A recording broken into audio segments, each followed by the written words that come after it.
Rajakkad private bus സ്റ്റാൻഡിലെ ശൗചാലയം പ്രവർത്തിച്ചിട്ട് ദിവസങ്ങൾ പിന്നിട്ടു. വെള്ളമില്ലാത്തതിനാലാണ് പ്രവർത്തനം നിർത്തിയത് എന്നാണ് വിവരം. നാട്ടുകാരും യാത്രക്കാരും പരാതിപ്പെട്ടിട്ടും പ്രശ്നപരിഹാരം ഉണ്ടാകുന്നില്ലെന്നും ആരോപണം. രാജാക്കാട് പ്രൈവറ്റ് ബസ് സ്റ്റാൻഡിൽ പഞ്ചായത്തിന്റെ ഉടമസ്ഥതയിലുള്ള കംഫർട്ട് സ്റ്റേഷന്റെ പ്രവർത്തനങ്ങൾ നിലച്ചിട്ട ദിവസങ്ങൾ പിന്നിട്ടു. കംഫർട്ട് സ്റ്റേഷന്റെ പ്രവർത്തനങ്ങൾ നിലച്ചതോടെ വ്യാപാരികളും യാത്രക്കാരും ദുരിതത്തിലാണ്. ഏതാനും ദിവസങ്ങളായി വെള്ളമില്ലെന്ന കാരണം പറഞ്ഞാണ് കംഫർട്ട് സ്റ്റേഷൻ പൂട്ടിയിട്ടിരിക്കുന്നത്. അറ്റകുറ്റപ്പണികൾ നടത്തി പ്രശ്നത്തിന് പരിഹാരം കാണുവാനോ ബദൽ സംവിധാനം ഒരുക്കുവാനോ പഞ്ചായത്ത് അധികൃതർ തയ്യാറായിട്ടില്ല.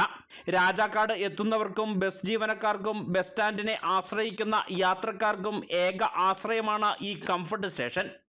യാത്രക്കാരും ബസ് ജീവനക്കാരും പലതവണ അധികൃതരോട് പരാതിപ്പെട്ടുവെങ്കിലും നടപടികൾ ഒന്നും തന്നെ ഉണ്ടായിട്ടില്ല.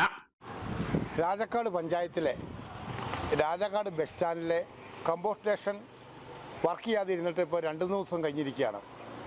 100 കണക്കിന് ആളുകൾ യാത്ര ചെയ്ത് രാജാക്കാട് ബസ് സ്റ്റാൻഡിൽ ബസ് ഇറങ്ങുകയും കയറുവാനും നിൽക്കുന്ന ആളുകൾക്ക് പ്രാഥമിക ആവശ്യങ്ങൾ പോകാൻ പറ്റാത്തൊരവസ്ഥയിലോട്ട് മാറിയിരിക്കുകയാണ്. രാജാക്കാട് ബസ് സ്റ്റാൻഡിലെത്തുന്ന സ്ത്രീകൾ ഉൾപ്പെടെയുള്ള യാത്രക്കാർക്ക് അവശ്യഘട്ടങ്ങളിൽ സമീപത്തെ സ്വകാര്യ ഹോട്ടലുകളെയും മറ്റ് സ്ഥാപനങ്ങളെയും ആശ്രയിക്കേണ്ട ഗതികേടിലാണ്. News bureau, Rajakkad.